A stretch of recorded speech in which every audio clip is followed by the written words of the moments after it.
প্রিয় শিক্ষার্থী বন্ধুরা, শঙ্কর রাও খাড়াট রচিত পোর্টরাজ গল্প থেকে আজকে দ্বিতীয় পর্বের এমসিকিউ টাইপ প্রশ্ন উত্তর নিয়ে হাজির হয়েছি।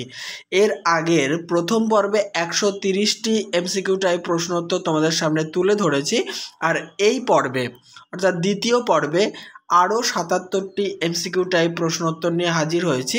তৃতীয় পর্বে আমি এই গল্পের সমাপ্তি ঘোষণা করব বা তৃতীয় পর্বের মধ্যে দিয়ে আমি প্রশ্নোত্তরের ক্লাস শেষ করব। চলো আজকে দ্বিতীয় পর্বের প্রশ্নোত্তরের ক্লাসটি দেখে নিই। এটা শুরু হয়েছে 131 নম্বর প্রশ্ন উত্তরের মধ্যে দিয়ে। গাঁয়ের মোড়ল ডাকলেও কার বাড়ির ভিতর থেকে জবাব আসে না? পোর্টরাজের বাড়ির ভিতর থেকে। এমনকি ফিসফিসানিও না। কিসের ফিসফিসানি শোনা যায় না? পোর্টরাজের বাড়ির ভিতর থেকে কোনো জবাব কিংবা ফিসফিসানির শব্দ শোনা যায় না। পরের প্রশ্ন, মোড়ল গলা চড়ায় কেন? পোর্টরাজের বাড়ির ভিতর থেকে কোনো সাড়া না পেয়ে মোড়ল গলা চড়ায়। ওহে দামা, পোর্টরাজ বাড়ি আছে? বক্তাকে, গ্রামের মোড়ল।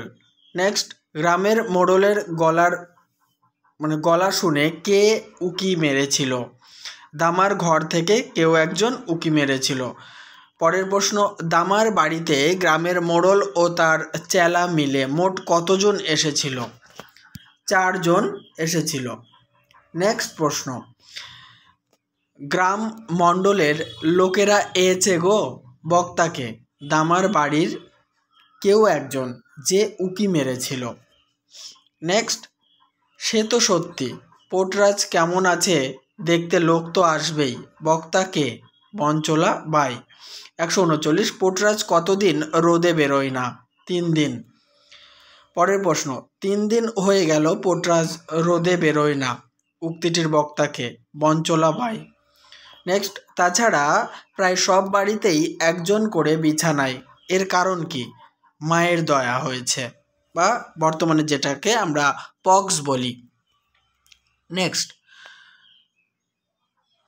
143, কেউ জানে না আজ তার কপালে কি ঘটবে।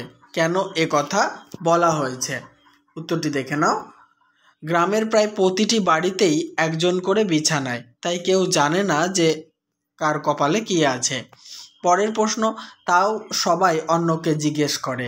সবাই অন্যকে কি জিজ্ঞাসা করে? শয্যাগত মানুষটি কেমন আছে, এ কথা জিজ্ঞাসা করে।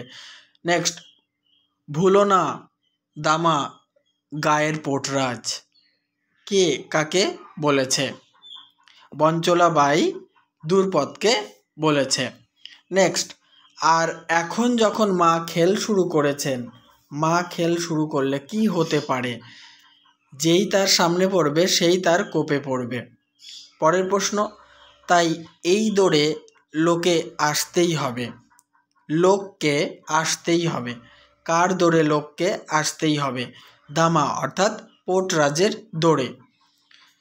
নেক্সট, মেয়েরা যখন কথা বলছিল দুর্পদ তখন কোথায় গিয়েছিল? দরজার কাছে। জেনে নেব নেক্সট প্রশ্ন উত্তর। বাইরে আসতে আসতে দুর্পদ কি দিয়ে তার চোখ মুছেছিল?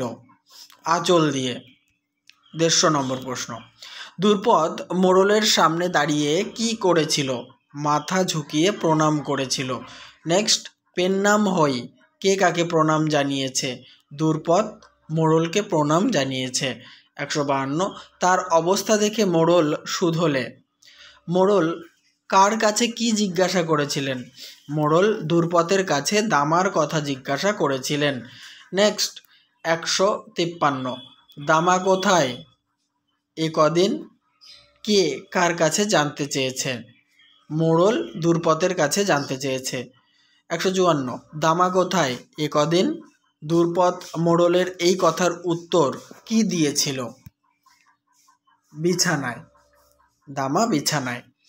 155, দামার বিছানায় থাকার কারণ কি? মায়ের দয়া হয়েছে। মায়ের দয়া আসলে কি? এটা হচ্ছে গুটি বসন্ত বা পক্স। 157, বলতে গিয়ে সে কেঁদে ফেলে, মুখ ঢাকে সে। কোন কথা বলতে গিয়ে দুর্পদ কেঁদে ফেলেছিল? দামার মায়ের দয়া হয়েছে এই কথা বলতে গিয়ে। পরের প্রশ্ন, বলো কি মা নিজের ভক্তকেই হেনেছেন? আলোচ্য অংশে মায়ের ভক্ত কে? দামা। পরের প্রশ্ন, মোড়ল অবাক হয়, মোড়লের অবাক হওয়ার কারণ কি? দামা হলো মায়ের ভক্ত পোর্টরাজ, আর সেই দামাই মায়ের দয়া অর্থাৎ বসন্ত রোগে আক্রান্ত হয়েছে, তাই মোড়ল অবাক হয়। 160 নম্বর প্রশ্ন, মা নিজের ভক্তকেই হেনেছেন। এখানে হেনেছেন শব্দটির মধ্যে দিয়ে কি বোঝানো হয়েছে? আক্রান্ত করেছেন।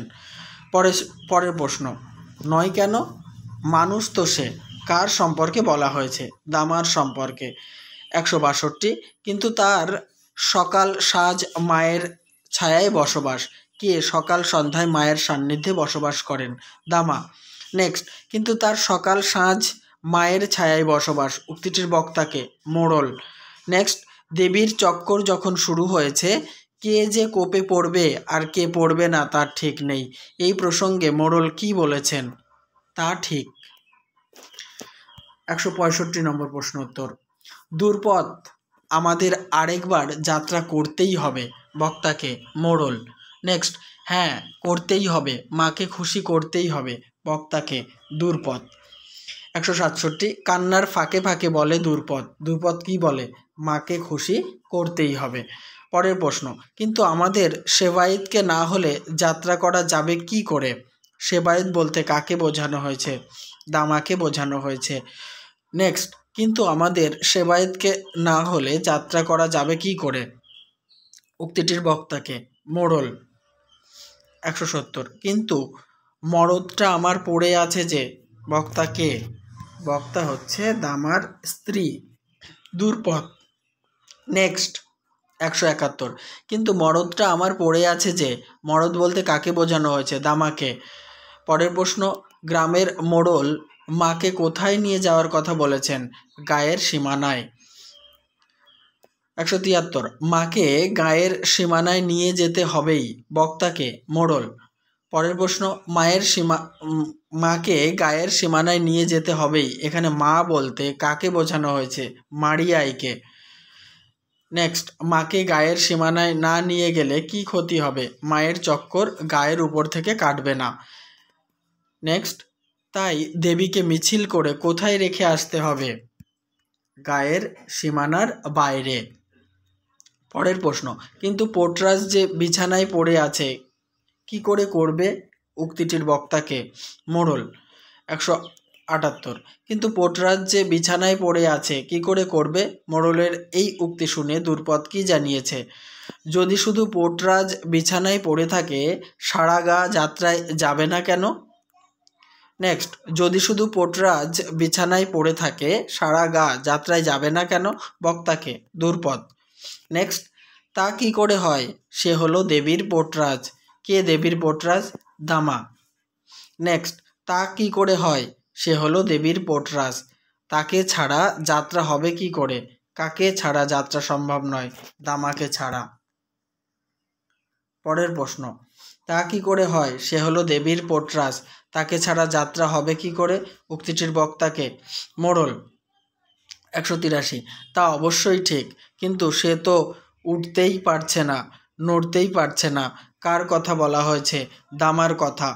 পরের প্রশ্ন, কিন্তু সে তো উঠতেই পারছে না, নড়তেই পারছে না, দূরপথের এই কথা শুনে কারা পরামর্শ করতে লেগেছিল? প্রশ্নটা এমনও হতে পারে যে কারা শলা করতে লেগেছিল, ঠিক আছে, বইতে শলা রয়েছে। গাঁও বুড়োরা পরামর্শ করতে লেগেছিল। গাঁও বুড়োরা বলতে কি বোঝায়? গ্রামের বুড়োদের কথা বোঝায় বা গ্রামের প্রবীণ ব্যক্তিদের বোঝায়। পরের প্রশ্ন, দূরপথ এই কথা বলতে গাঁও বুড়োরা নিজেদের মধ্যে শলায় লাগলো। শলা শব্দের অর্থ কি? শলা শব্দের অর্থ পরামর্শ বা মন্ত্রণা। নেক্সট প্রশ্ন, হঠাৎ কার মাথায় একটা কথা খেলেছিল? মোড়লের মাথায়। মোড়লের মাথায় কার কথা খেলেছিল বা কার কথা এসেছিল? দূরপথের বড় ছেলের কথা। নেক্সট, দূরপথের বড় ছেলে কোথায় পড়ে? হাই স্কুলে। 190, ইয়া বাড়িতেই বসে আছে। কে বাড়িতে বসে আছে? দূরপথের বড় ছেলে। বাবার জায়গায় ও যদি যাত্রাটা করে তো ক্ষতি কি? ও কে? দূরপথের বড় ছেলে। 192 বাবার জায়গায় ও যদি যাত্রাটা করে তো ক্ষতি কি? বক্তাকে, মোড়ল। অতটুকু বাচ্চা পারবে কি? বাচ্চাটি কে? বাচ্চাটি হচ্ছে দুর্পতের বড় ছেলে। অতটুকু বাচ্চা পারবে কি? বড় ছেলে কি করতে পারবে না বলে দুর্পত আশঙ্কা প্রকাশ করেছে। পোটরাজগিরি করতে পারবে না। পরের প্রশ্ন, ওকে কি এখনই পোটরাজ বলা যায়? দুর্পত কাকে পোটরাজ বলতে চায়নি? তার বড় ছেলেকে। নেক্সট, পোটরাজ যদি নাও হয় এখন ওকেই পোটরাজ বলে ধরতে হবে। মোড়ল কাকে পোটরাজ বলে ধরতে চেয়েছেন? দুর্পতের বড় ছেলেকে। 197 তোর বাড়িতে তো একজন পোটরাজ থাকতেই হবে। কার বাড়িতে? দুর্পতের বাড়িতে। নেক্সট, তোর বাড়িতে তো একজন পোটরাজ থাকতেই হবে। বক্তাকে, মোড়ল। 199 নম্বর প্রশ্ন উত্তর, তা তো হবেই, কিন্তু শুধু বাকিতে কি পোটরাজ হয়? পোটরাজ হতে গেলে কি করা দরকার? যাত্রা এবং দেবীর কাছে কিছু একটা মানত করা দরকার। 200 নম্বর প্রশ্ন, দুর্পতের বড় ছেলের নাম কি? আনন্দ। নেক্সট, দুর্পতের বড় ছেলে আনন্দ সব কথাই শুনতে পেলে। আনন্দ কোন কথা শুনতে পেয়েছিল? গ্রামের সকলে তাকে পোটরাজ বানাতে চাইছে। সে যতই শোনে ততই ঘামে। সে কে? সে হচ্ছে আনন্দ। 203 নম্বর প্রশ্ন, ভাবতেই তার রাগ হতে থাকলো। কি ভাবতে গিয়ে আনন্দের রাগ হয়েছিল? বাকিটা জীবন দেবীকে পিঠে করে বয়ে বেড়াতে হবে, এই কথা ভাবতে গিয়ে আনন্দের রাগ হয়েছিল। নেক্সট প্রশ্ন, নিঃশ্বাস ঘন হয়ে এলো, বুকের ওঠা পড়া দ্রুত হলো। কার এমন অবস্থা হয়েছিল? আনন্দের। 205 নিঃশ্বাস ঘন হয়ে এলো, বুকের ওঠা পড়া দ্রুত হলো। কখন আনন্দের এমন অবস্থা হয়েছিল? যখন আনন্দ ভেবেছিল বাকিটা জীবন তাকে দেবীকে পিঠে করে নিয়ে বেড়াতে হবে, তখন তার এমন অবস্থা হয়েছিল। 206 ও রাজি না হলে গোটা গাঁটাই মায়ের কোপে পড়বে। উক্তিটির বক্তাকে, মোড়লের সাথে আসা একজন সব জানতা লোক। নেক্সট প্রশ্ন, একবার পোটরাজ হলে আনন্দের জীবনের কি দশা হবে? সারা জীবন পোটরাজ হয়েই থাকতে হবে। তাহলে বন্ধুরা, আমি এই আলোচনার সাথে সাথে পোটরাজ গল্প থেকে দ্বিতীয় পর্বের আলোচনা সমাপ্ত করলাম। আশা করছি আর একটি পর্ব আলোচনা করলে তোমাদের পোটরাজ গল্প থেকে পুরো টেক্সট খুঁটিয়ে প্রশ্নোত্তর আলোচনা করা হয়ে যাবে। আর তোমরা 100% কমন পাবেই আমার আলোচনা থেকে। ভালো লাগলে লাইক, কমেন্ট এবং শেয়ার করো। কেমন লাগছে আমার আলোচনা অবশ্যই কমেন্ট বক্সে লিখে জানাও। আর চ্যানেলে নতুন হলে সাবস্ক্রাইব করে অল করে রাখো।